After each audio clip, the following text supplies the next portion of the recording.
All right, and joining us on today's edition of the Advanced Moving Opponent Preview is Jared Kalmus from Alamo Audible, the publisher and producer of that podcast, and he joins us here on the program to talk some Roadrunners. Jared, how you doing, man?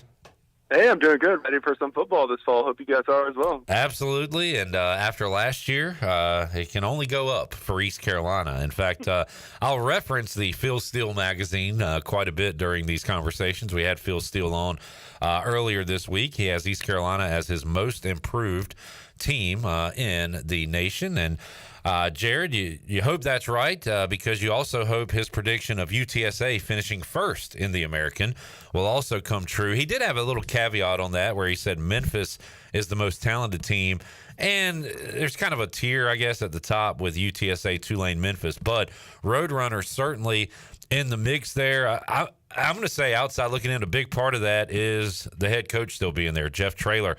How nervous were fans that he might find a new home this offseason? You know, I was saying for several years that once Frank Harris is out the door, Jeff Traylor's going to be right behind him, right? It's really tough to be a mid-major coach and have to rebuild after a generational, kind of program-defining quarterback like that.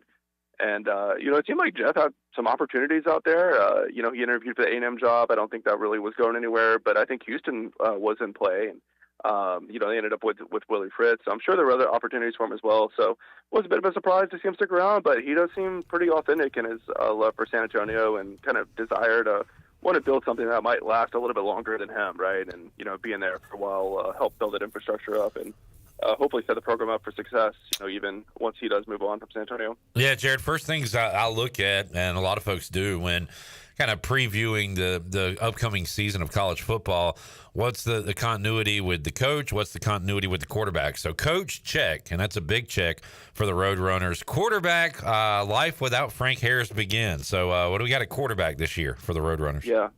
Yeah, so there's two guys that have kind of been in the mix. Both of them had at least one start last year. Owen McCowan is a Colorado transfer. His dad played in the NFL, Josh McCown.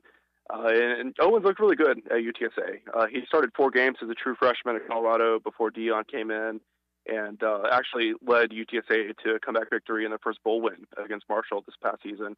So I think he's kind of the betting favorite to start, week 1 against Kennesaw State. But Eddie Marburger has played well in spurts for UTSA as well. They're a little bit different in their approach, I think. Owen he's really quick to get the ball out. He's got really good football IQ, good vision, a little bit more improvisation. I am not in season shape. He's a little bit better at improvising on his feet than I would say Eddie is. But Eddie does have a cannon. He had one touchdown throw at halftime in the Army game last season that not many quarterbacks at this level can throw it up into the end zone from 50, 60 yards out like that and put it on a dime. So, I think those two guys are going to be in the mix of that starting spot with Owen probably the favorite. A little bit of a surprise they didn't go make a big splash, I would say, in the transfer portal market at quarterback, but I think they do feel good about both guys. But, it depends on what the season's going to come down to. I think the play at that position is going to determine if they're going to be, a double-digit win kind of team or just, happy to get to their bowl game this year. Jared Kalmus joining us. Jared, the Roadrunners rolled up 41 on East Carolina. They did that against 3 other opponents in 2023, and in 3 games put up mid to upper 30s. So plenty of scoring last year without Frank Harris. But how about the weapons around whoever the new starting quarterback will be? Who are the main weapons at running back and receiver this year? Yeah, the running back room is just completely loaded. I don't really know how they're going to find ways to get touches for all the talent they have in that room.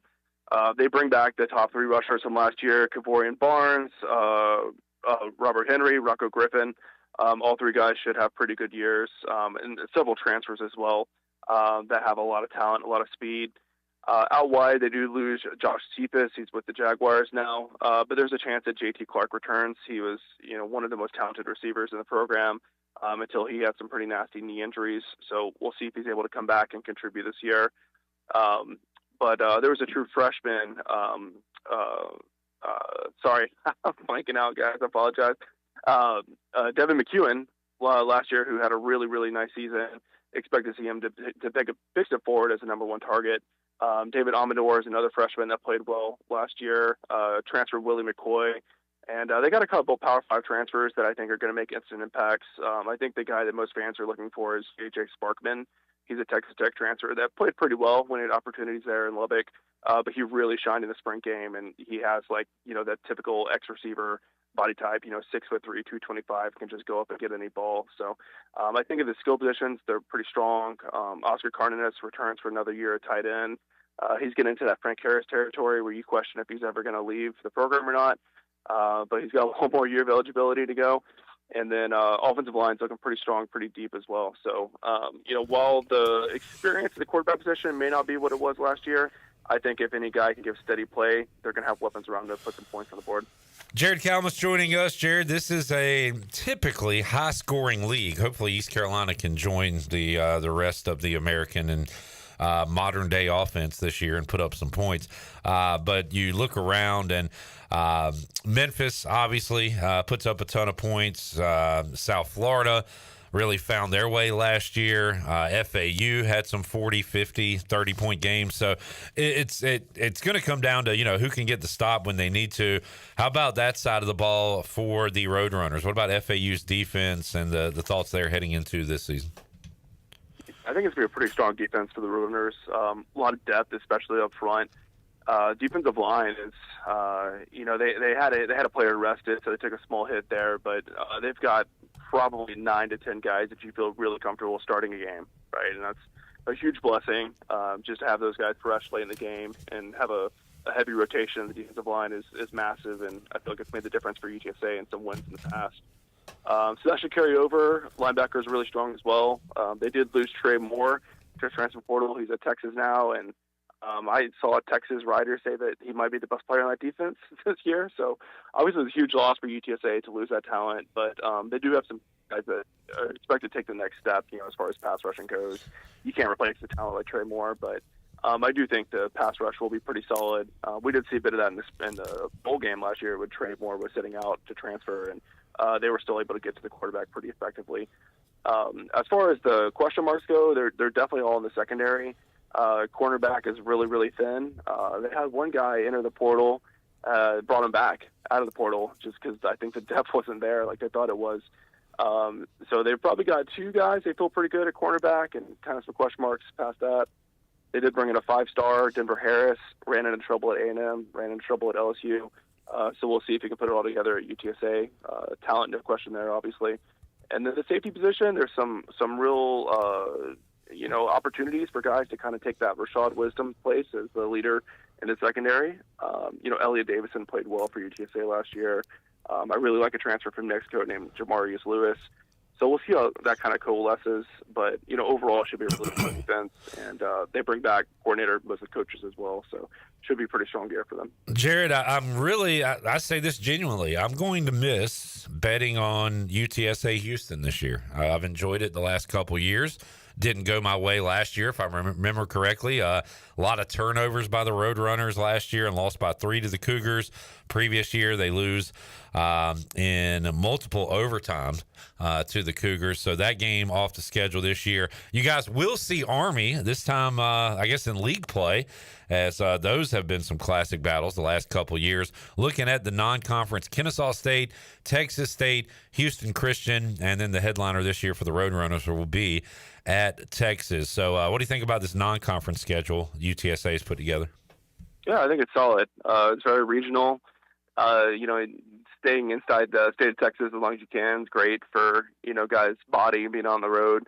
That Texas State game is going to be huge. I mean, I don't know how much people are aware, out east, but it's a really big rivalry. The 2 schools are separated by, 40 miles or something like that. And everyone knows someone who went to either school, right? So UTSA has really gotten the best of Texas State in that series. It's 5-0 all time, but Texas State's really turned it around, right? And I think if UTSA wants to be in position to maybe get that, the G5 bid in the playoffs, that's a game they have to win. And not just for UTSA, I think like for the rest of the American too, because if Texas State ends up winning the Sun Belt and they have a win over the AAC team, then even if another AAC team wins, they could give that spot to the Sun Belt. So I think that's really important, not just for UTSA, but for the whole group of 5. Now, Kennesaw State's interesting because it's their first year up in FBS. They were pretty awful last year, but they are an option team. So, you know how those things go. But overall, pretty happy with it. If they're even competitive at halftime with Texas, I'll call that a win. But overall, it's pretty well built out of conference, I'd say. Jared Kalmus, you bring up the Texas State and Sunbelt East, the AAC. I want to circle back to the college football playoff in a moment, but Chandler Honeycutt joining us once again in the Pirate Radio studios. And Chandler went to the Alamo Dome last year for East Carolina and UTSA. And Jared, I remember previewing that one with you, and you talked about the fun atmosphere and the building itself and everything. So Chandler, ask Jared, are any folks from there coming here, but how about your experience going to San Antonio? No, that was one of the most exciting places I went to on the road, because there were several road games I went to, but San Antonio was definitely a place that I enjoyed. Being in the Alamo Dome with all the history that has been in that building, and then going on the Riverwalk, staying there right on the Riverwalk, and all the awesome restaurants. Going by the Alamo, wasn't able to go through the Alamo, but was able to go by there and remember it. And San Antonio was an awesome place. And actually, our sales manager, Mark Alexander, and his wife are leaving to go to San Antonio tonight and spend the weekend there. So I was telling him all about me and Jenny's experience there last year, and I cannot wait to go if they go to San Antonio next year. So it was an awesome experience. Jared, you or anyone around there you know of heading to Greenville for a game this year? I've got a few buddies talking about it. I don't know. I've kind of been out of the loop on the travel planning, to be honest with you. It's been a busy summer for me. But I hope to make it out there, if not this year, in the future for sure, because it's one of the best environments, in college football. Jared, you brought up, that there is access to the playoff for UTSA, East Carolina, other schools that just has not been there in the past. So part of that is exciting. Only one team is going to experience it. Could be a pipe dream, but just the fact that it's out there gets you excited. It should get Mike Houston and the players excited, Jeff Traylor and his guys as well. How much do you guys talk about that aspect of it? I mean, for the players, it's 1 week at a time. For us, we can look at the big picture. So how much are you thinking about maybe a 12-5 game, UTSA going to Penn State to play in a playoff game? It's awesome to think about. For this team in particular, for the 2024 Roadrunners, I can't let myself think that far ahead without a sure starter quarterback. No matter how much talent, experience, straight coaching, that's just how those things work out. The team with the best quarterback usually, weathers the storm and makes it there at the end of the season. But I've been kind of surprised that the UTSA administration and the coaching staff hasn't shied away from talking about the playoff. Because I think, to your point, it's a really powerful motivator and fundraiser, right? Even though we've seen more and more separation between the group of five and the P5 or whatever we're calling them these days, as far as off the field stuff, with the playoff access, it's closer than ever as far as getting that opportunity to get on that stage and pull that upset, right? So that's something that I think is great. I worry it might go away in the future, but for me, I think it just raises the stakes every week for every program at this level. Jared Kalmus joining us, Pirate Radio Live Line. Jared, I'll let you give yourself a plug over there with the Alamo Audible. Tell us what you guys have going on. Yeah, absolutely. So for myself, I've been covering UTSA football since very first practice back in 2011. And so me and my co-host Adrian, we do, about 2 podcasts a week during the season, and just trying to stay on top of all things Roadrunners, whether that's volleyball. We do a ton of baseball coverage with our baseball correspondent, Dan. And I know a lot of baseball diehards and ECU fan base. So, yeah, check us out, Alamo Audible, alamoaudible.com. And you can find all of our content there on our website and, all the various places that you can listen to podcasts at. Jared, I appreciate you joining us today. We'll catch up week of the game, but have a great rest of your summer and a good early fall. And we'll reconvene when the Pirates and the Roadrunners do battle later on this year. All right. Thanks, guys. Always a pleasure. Appreciate it. There is Jared Kalmus joining us, Pirate Radio Live Line.